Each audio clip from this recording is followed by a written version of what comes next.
Escuché acerca de un hombre que iba en un barco viejo que hacía agua, sus calderas estaban muy débiles y navegaban en un tempestuoso mar. Y él fue al capitán del barco y le preguntó, «Capitán, vamos a lograrlo». Y el capitán le dijo, «Bueno, es un barco viejo que hace agua y podríamos hundirnos. Las calderas están débiles y podrían explotar. Pero ya sea que vayamos hacia abajo o hacia arriba, vamos hacia adelante».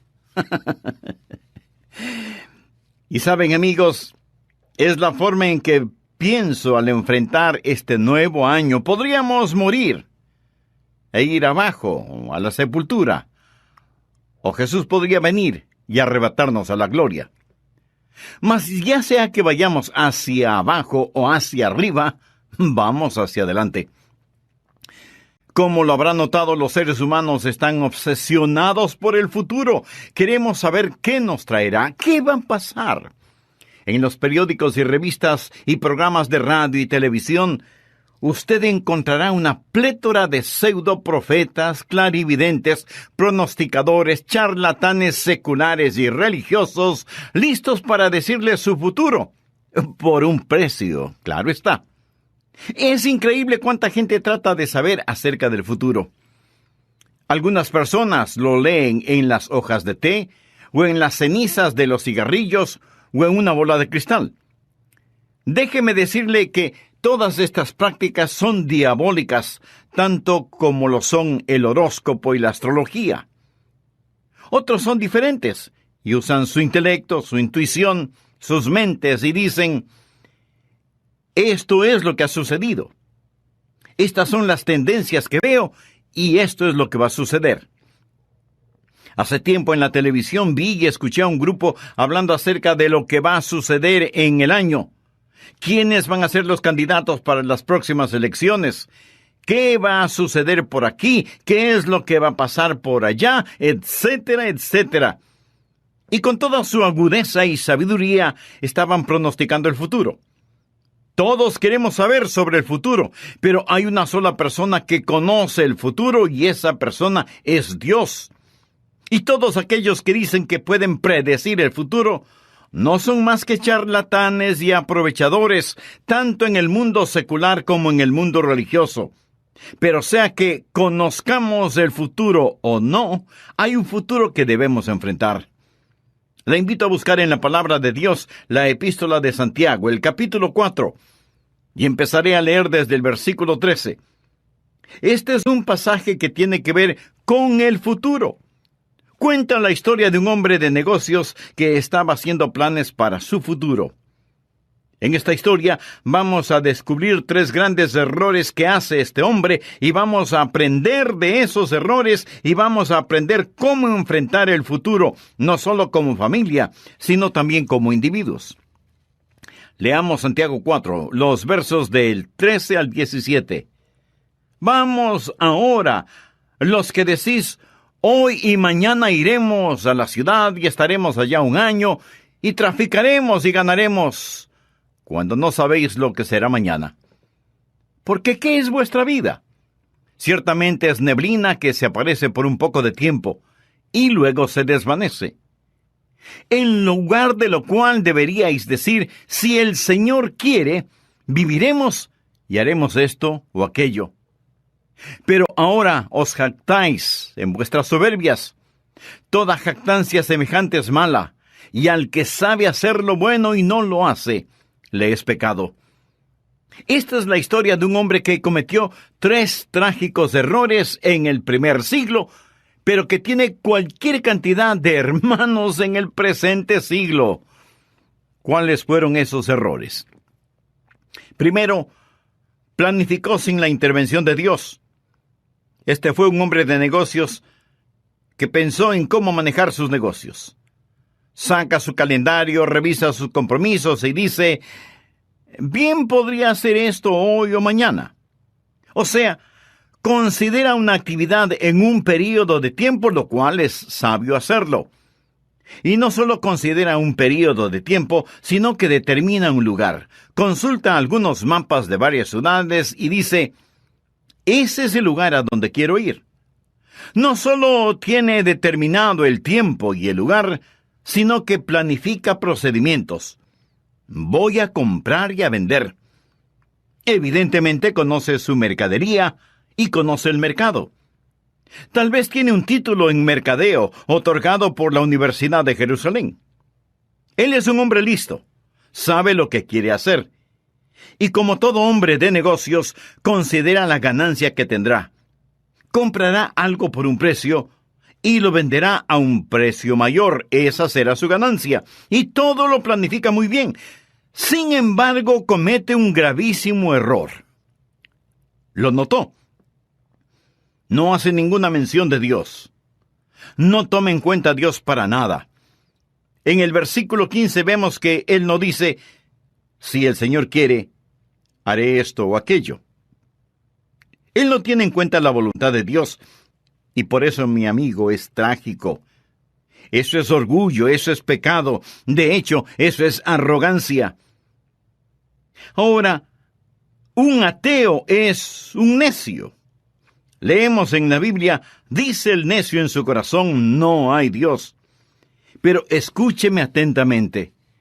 El necio más grande no es el que dice, no hay Dios, sino el que dice, hay un Dios, pero vive como si no lo hubiera. Y hay muchísimos seres humanos en esta categoría. Sí admiten que hay Dios teóricamente, pero viven como si Jesús nunca hubiera vivido, como si nunca hubiera muerto, como si nunca hubiera resucitado. Ellos son los dueños de sus vidas, de sus almas, de sus ambiciones, de su arrogancia, y así planifican su vida. ¿Ha hecho usted eso? ¿Está empecinado en así hacerlo?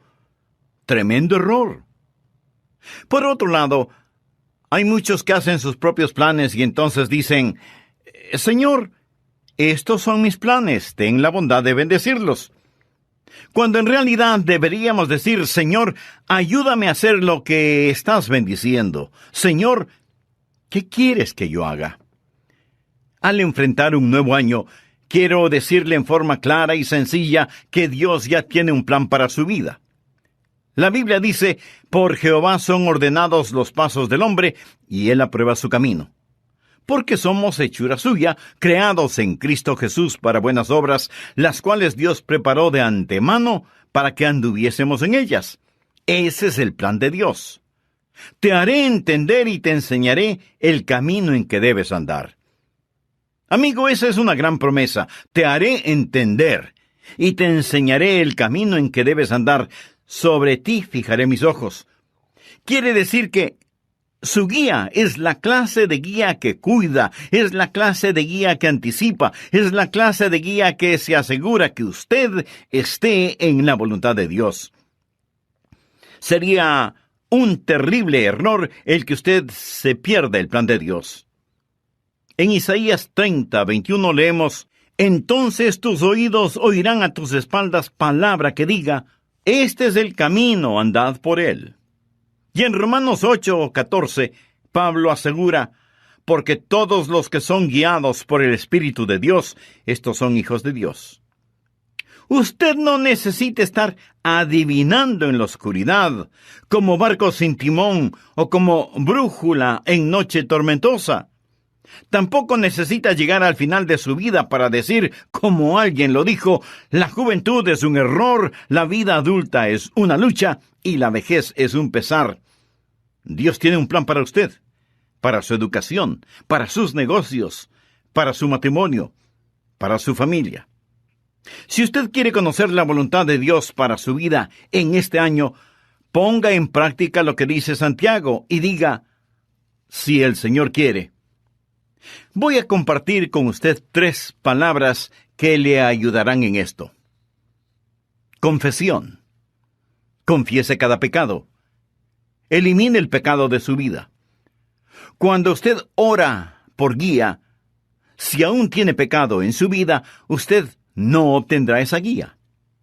En el Salmo 66:18 leemos, si en mi corazón hubiere yo mirado a la iniquidad, el Señor no me habría escuchado. Y el apóstol Juan en su primera epístola dice, si confesamos nuestros pecados, Él es fiel y justo para perdonar nuestros pecados y limpiarnos de toda maldad. No hay ninguna razón para que usted no pueda empezar este año en forma totalmente limpia. Si vuestros pecados fueren como la grana, como la nieve serán emblanquecidos. Si fueren rojos como el carmesí, vendrán a ser como blanca lana. Pero si usted no confiesa sus pecados, Dios no le dará su guía. Veamos un inquietante versículo en Ezequiel 14:3. Hijo de hombre, estos hombres han puesto sus ídolos en su corazón. ¿Qué es un ídolo? Y usted a lo mejor responde, bueno, un ídolo es una figura hecha de algún material y frente a la cual uno se arrodilla y adora. En buena definición, pero no siempre cierta. En la actualidad, los seres humanos tienen ídolos hechos de acero, fibra de vidrio, plástico, aluminio, etc., en forma de edificios llamados templos, oficinas ejecutivas, estadios o teatros. Amigo, cualquier cosa que usted ame más, tema más, sirva más y honre más que a Dios, es un ídolo en su vida. Cualquier cosa que sea. Puede ser su familia, o su negocio, o sus posesiones materiales. La Biblia nos dice que esos hombres habían puesto sus ídolos en su corazón y han establecido el tropiezo de su maldad delante de su rostro. Cuando usted tiene un ídolo, usted tiene algo en su vida con lo cual se va a tropezar y caer. Y Dios dijo, ¿acaso he de ser yo en modo alguno consultado por ellos? Ahora, ¿qué significa esto? Cuando usted tiene un ídolo en su vida, olvídese de pedir la guía de Dios. Él no se la dará. Esos hombres habían puesto ídolos en sus vidas. Ellos mismos se pusieron piedras de tropiezo y Dios dijo, ¿por qué deberían consultarme? ¿Por qué deberían buscar mi guía? Lo primero que usted necesita hacer es confesar su pecado y deshacerse de todos sus ídolos. La primera palabra es, pues, confesión. La segunda palabra es consagración. No solo que usted debe erradicar el pecado de su vida, sino que debe eliminar toda necedad de su vida.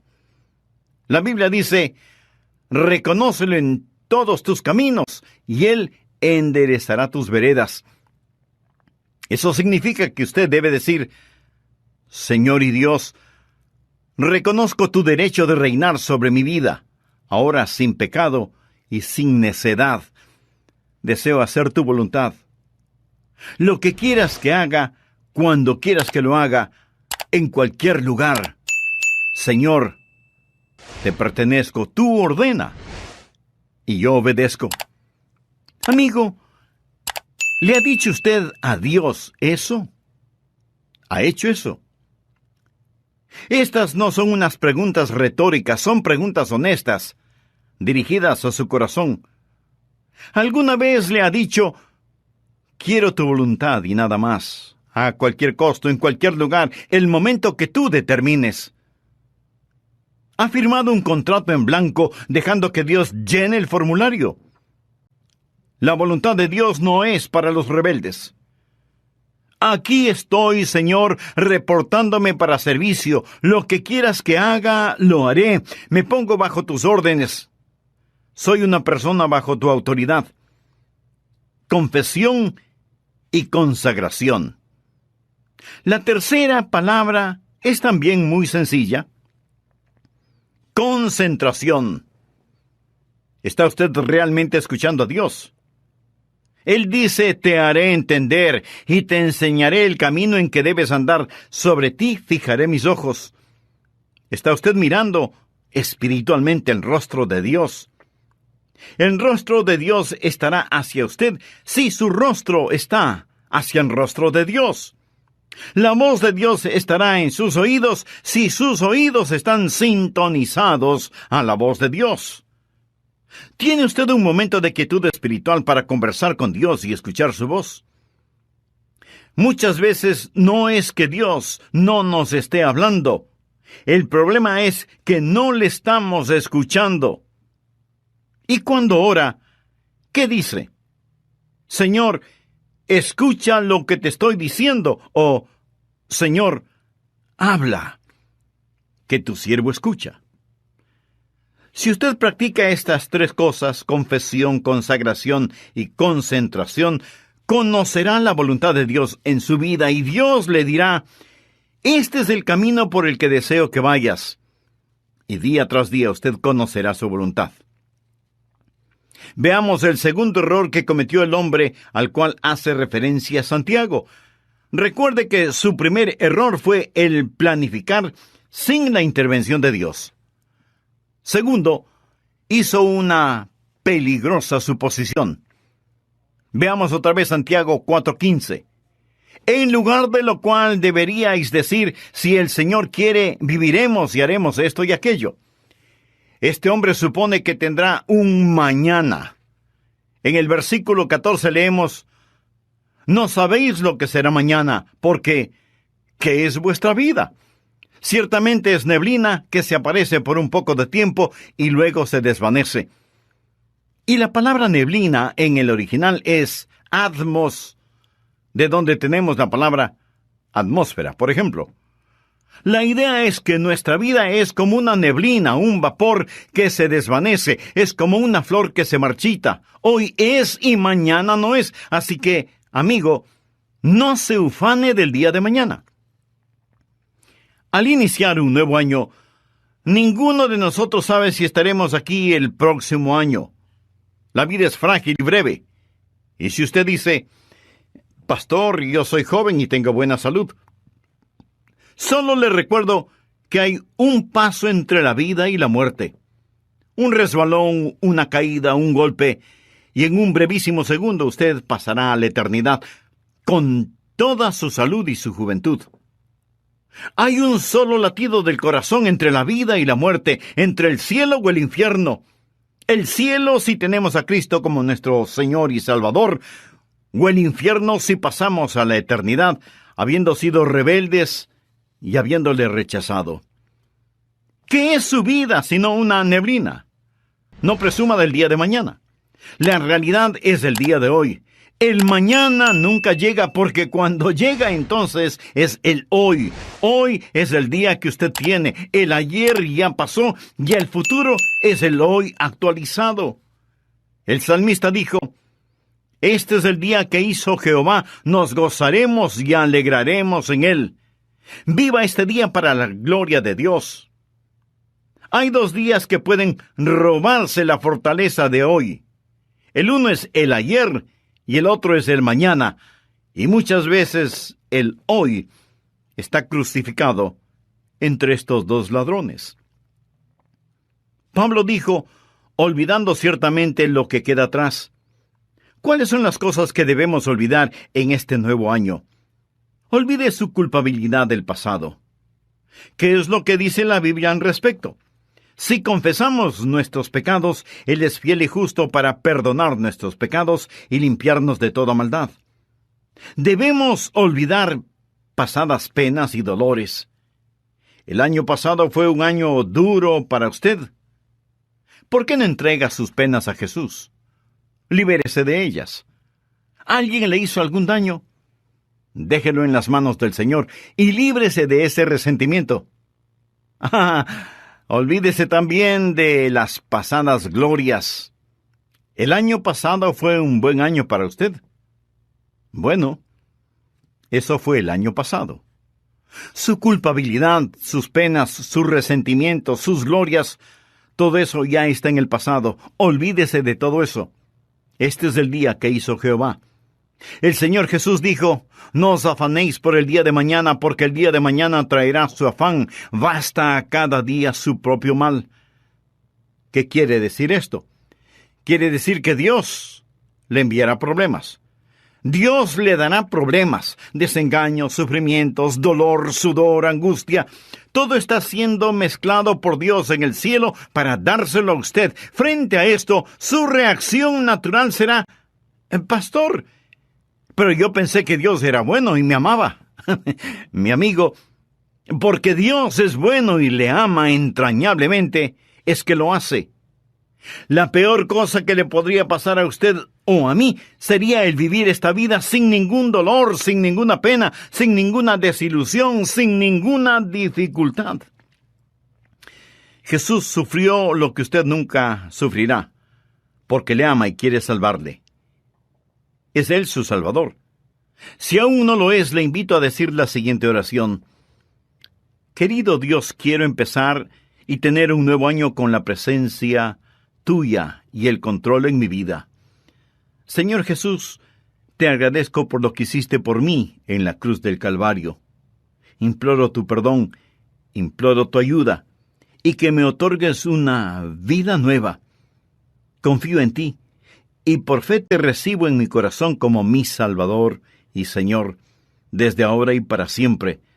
Lo pido en tu santo nombre. Amén.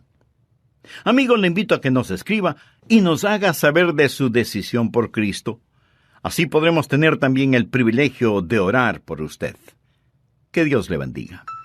En este mensaje terminaremos de estudiar el tema ¿cómo enfrentar su futuro?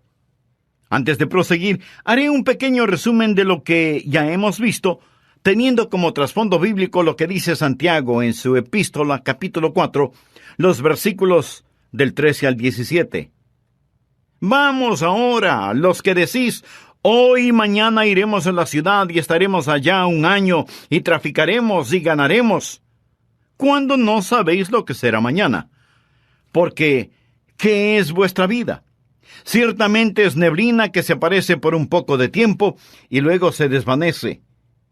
En lugar de lo cual deberíais decir: si el Señor quiere, viviremos y haremos esto y aquello. Pero ahora os jactáis en vuestras soberbias. Toda jactancia semejante es mala, y al que sabe hacer lo bueno y no lo hace, le es pecado. Esta es la historia de un hombre que cometió 3 trágicos errores en el primer siglo, pero que tiene cualquier cantidad de imitadores en nuestra época. Primero, planificó sin la intervención de Dios. Como buen hombre de negocios, considera un periodo de tiempo para determinada actividad. ¿Dónde y cómo va a realizar esa actividad? Es un hombre listo. Sabe lo que quiere hacer y las ganancias que va a obtener. Sin embargo, comete un gravísimo error. No toma en cuenta a Dios para nada. No dice: si el Señor quiere. O sea, no tiene en cuenta la voluntad de Dios. Y eso, mi amigo, es trágico. Es pecado. Es orgullo. Es arrogancia. En segundo lugar, hizo una peligrosa suposición. Este hombre supone que tendrá un mañana. Santiago 4:14 dice: no sabéis lo que será mañana, porque ¿qué es vuestra vida? Ciertamente es neblina que aparece por un poco de tiempo y luego se desvanece. Nuestra vida es como una neblina, como un vapor que se desvanece. Hoy es y mañana no es. Así que, amigo, no se ufane del día de mañana. Vive este día para la gloria de Dios. Hay 2 días que pueden robarse la fortaleza de hoy día. El uno es el ayer y el otro es el mañana. Y muchas veces el hoy está crucificado entre estos 2 ladrones. El año pasado fue un año duro para usted. ¿Por qué no entrega hoy esas penas a Jesús? Libérese de ellas. ¿Alguien le hizo algún daño? Déjelo en las manos de Dios y olvídese de ese resentimiento.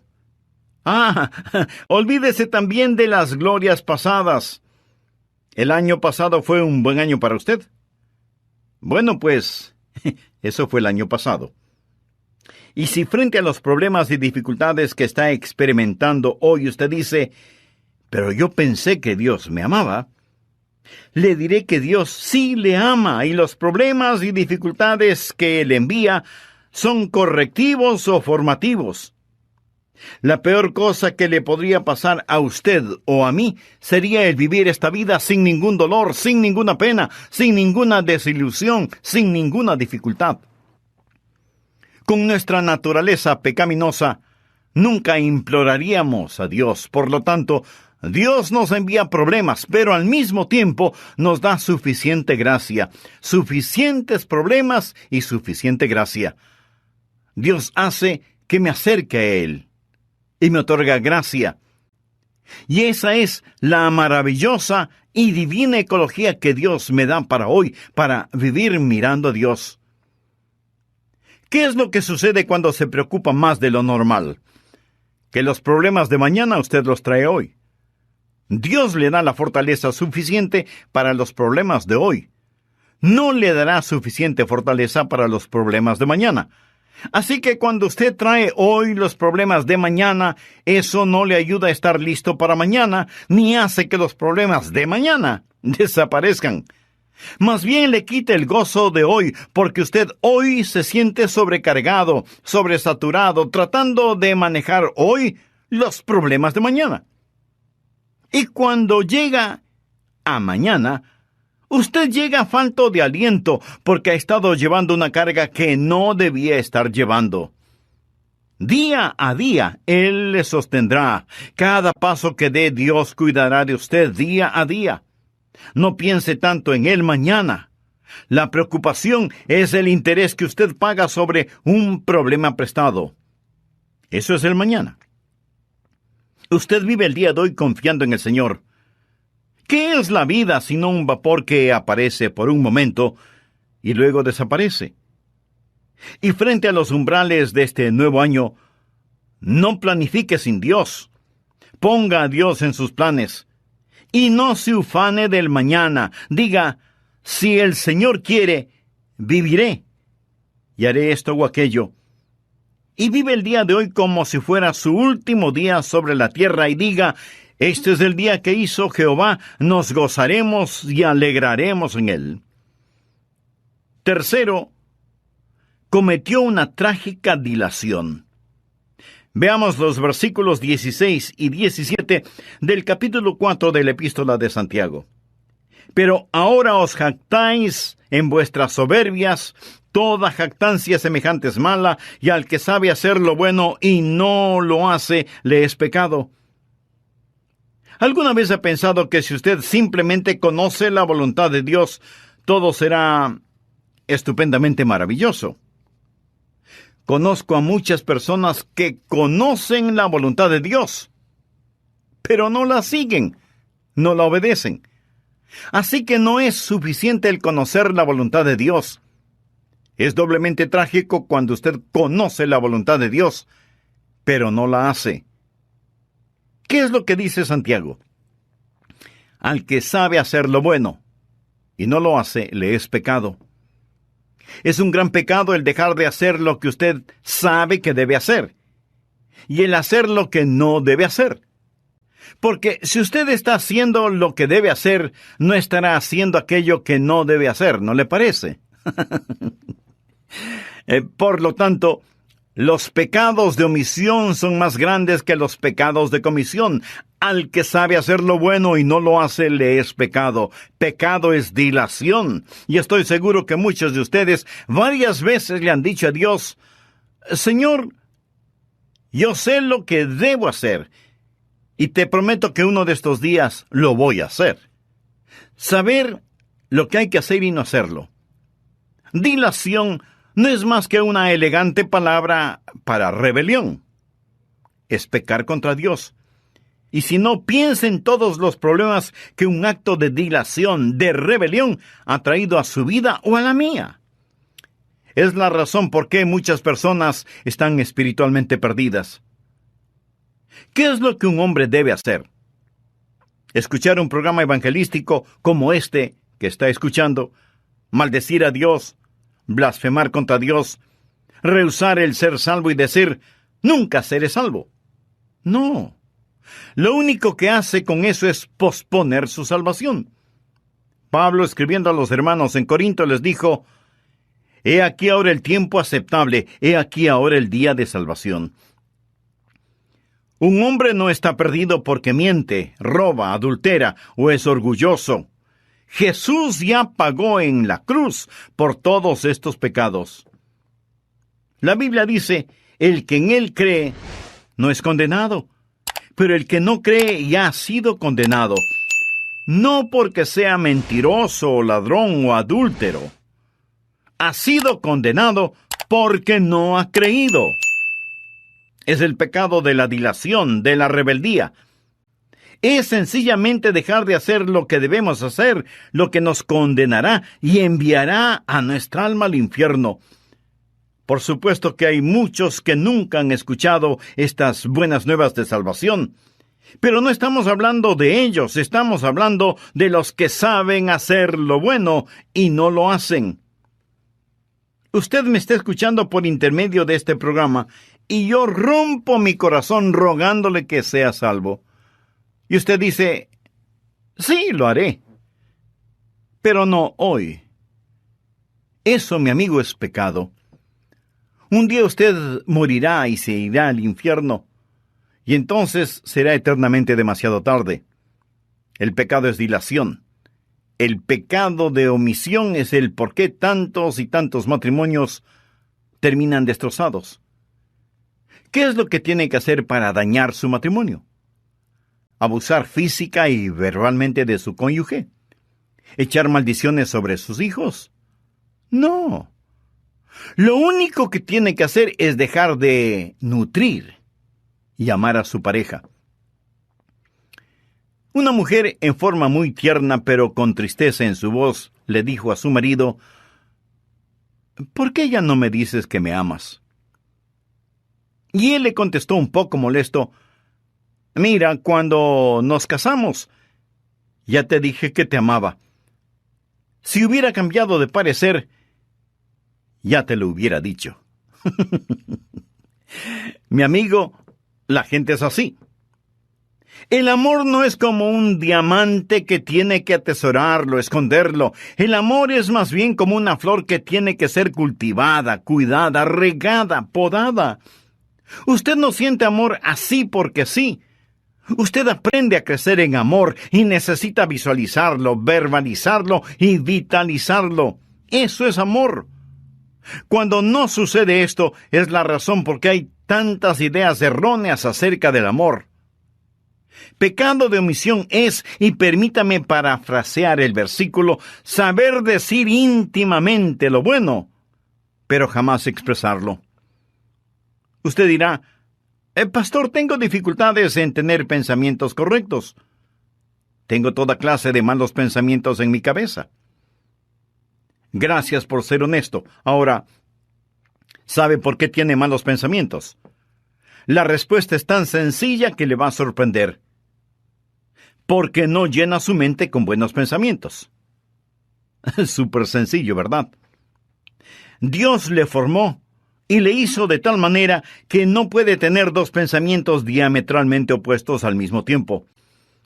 Si usted está pensando en algo que es bueno, no puede estar pensando en algo que es malo al mismo tiempo. La Biblia dice, todo lo que es verdadero, todo lo que es honesto, todo lo que es justo, todo lo puro, todo lo amable, todo lo que es de buen nombre, si hay virtud alguna, si algo digno de alabanza, en esto pensad. O sea, llénese con la palabra de Dios. Al que sabe hacer lo bueno y no lo hace, le es pecado. Es el pecado de omisión, uno de los mayores pecados. ¿Sabe usted por qué fracasan las iglesias? No porque la gente las combatan o porque se les oponen. En la mayoría de los casos, ese combate u oposición ha servido para que la iglesia experimente tremendo crecimiento. El mayor enemigo en las iglesias son sus propios miembros negligentes. Por ejemplo, algunas iglesias tienen servicios dominicales nocturnos, pero la mayoría de los miembros no asisten. ¿Por qué? Porque tienen algo más importante que hacer, o simplemente tienen pereza para asistir. Son negligentes. Y no se dan cuenta que cuando no asisten es un voto a favor del cierre de la iglesia. Y si todos votan como aquel miembro negligente, más pronto se eliminará el servicio nocturno de la iglesia. ¿Se ha dado cuenta de que si todos oraran como usted ora, o diezmaran como usted diezma, o testificaran como usted testifica, la iglesia puede crecer y prosperar, o puede fracasar y cerrar sus puertas? Negligencia. Al que sabe hacer lo bueno y no lo hace, le es pecado. Planificación sin la intervención de Dios. Peligrosas suposiciones y pecaminosa dilación. 3 enemigos que pueden impedir que usted sea lo que debe ser este nuevo año. ¿Es usted salvo? José Henry Hankins fue un pastor en Texas y en Arkansas. Fue un poderoso predicador. Y él contó que en una ocasión la esposa de un exitoso hombre de negocios, después de oír las buenas nuevas, se salvó. El sábado por la tarde, él fue a visitar al esposo y a informarle que su esposa se iba a bautizar el domingo por la noche. Tuvieron una conversación muy cordial y el pastor Hankins, abriendo el Nuevo Testamento, le presentó la obra de Cristo y le preguntó a ese hombre de negocios si él quería entregar su corazón al Señor y ser salvo, como ya lo era su esposa. El hombre pensó unos momentos y luego dijo: Doctor Hankins, mi esposa se va a bautizar mañana por la noche. Lo que usted me dice es cierto. Necesito ser salvo. Mañana por la mañana, cuando usted haga la invitación, yo pasaré adelante y entregaré mi corazón a Jesús. Y el pastor dijo: eso es excelente, maravilloso. Cerró su Nuevo Testamento, lo puso en su bolsillo y pensó que Dios había ganado otra batalla. Listo para salir, puso su mano en el pomo de la puerta y entonces sintió que algo no estaba bien. Sintió que el Espíritu Santo le hablaba. Se detuvo y dirigiéndose nuevamente hacia el hombre de negocios le dijo: pero, ¿por qué no acepta a Cristo ahora mismo y mañana por la mañana comparte con todos en la iglesia que ha recibido a Jesús en su corazón? Y el hombre le contestó: Pastor, soy un hombre de negocios honesto, y cuando doy mi palabra, la cumplo a cabalidad. Mañana entregaré mi corazón al Señor. Nuevamente se dispuso a salir, pero no tenía paz en su espíritu. Así que sacando del bolsillo su Nuevo Testamento y abriéndolo, le dijo al hombre: por favor, perdóneme la insistencia, pero quiero que usted mismo lea este versículo. Y le señaló 2 de Corintios 6:2. Y el hombre de negocios leyó en voz alta: He aquí ahora el tiempo aceptable, he aquí ahora el día de salvación. El pastor le preguntó: ¿cuándo dice Dios que usted debe ser salvo? Dice que debo ser salvo ahora. Si alguien le dijera que lo dejara para mañana, ¿sería Dios quien lo dijera? No, porque Dios no puede decir dos cosas tan diferentes. Entonces, ¿quién sería? Pues tiene que ser el diablo. El pastor le dijo: entonces, tenemos al diablo diciéndole que lo haga mañana, y Dios diciéndole que lo haga hoy. ¿A cuál de esas voces va a obedecer? El hombre de negocios, golpeando su puño contra su mano, le contestó: Pastor, he estado escuchando al diablo durante toda mi vida y todo lo que he conseguido son pesares y congojas, así que voy a escuchar a Dios y a recibir a Jesús ahora. Y poniéndose de rodillas, oró con el doctor Hankins y entregó su corazón a Cristo y nació de nuevo. Al domingo siguiente, el pastor estaba frente a la iglesia, dando la bienvenida a los feligreses, cuando vio venir corriendo a un sobrino del hombre de negocios, quien le dijo: Pastor, mi tío tuvo un ataque al corazón anoche, pero me mandó que le diga que tan pronto esté mejor, vendrá a la iglesia para declarar públicamente su fe en Cristo. Después del servicio dominical, El pastor fue a su casa a comer con su familia y recibió una llamada telefónica de la cuñada del hombre. Ella le dijo: «El ataque al corazón es más serio de lo que pensábamos. Su condición es muy seria. Piensan que va a fallecer». El pastor le dijo: «Salgo para allá de inmediato». Y mientras el pastor se aseaba y se ponía ropa adecuada, el teléfono sonó otra vez y le dijeron: «Pastor, ya no necesita venir tan deprisa. Patrick acaba de fallecer. Pero antes de morir nos dijo que le agradecía a usted por haberle animado a obedecer a Dios y entregar su corazón a Cristo cuando lo hizo». Si usted todavía no es salvo, yo quisiera hacer con usted lo que ese pastor hizo con el hombre de negocios: guiarle a tomar una decisión por Cristo. Por eso le invito a que ore conmigo de la siguiente manera: Querido Dios, sé que me amas y que quieres salvarme. Señor Jesús, creo que eres el Hijo de Dios y que pagaste la deuda de mi pecado en la cruz del Calvario. Creo que Dios te levantó de entre los muertos. Ven a mi corazón ahora, este momento. Perdona mis pecados, límpiame, sálvame. Soy un pecador perdido y necesito salvación. Estoy cansado de mis pecados y me arrepiento haberte ofendido con ellos. Abro mi vida para ti y confío en ti como mi Salvador y Señor. Comienza a hacerme la clase de persona que tú quieres que sea y dame la valentía para testificar de ti públicamente. Lo pido en tu santo nombre.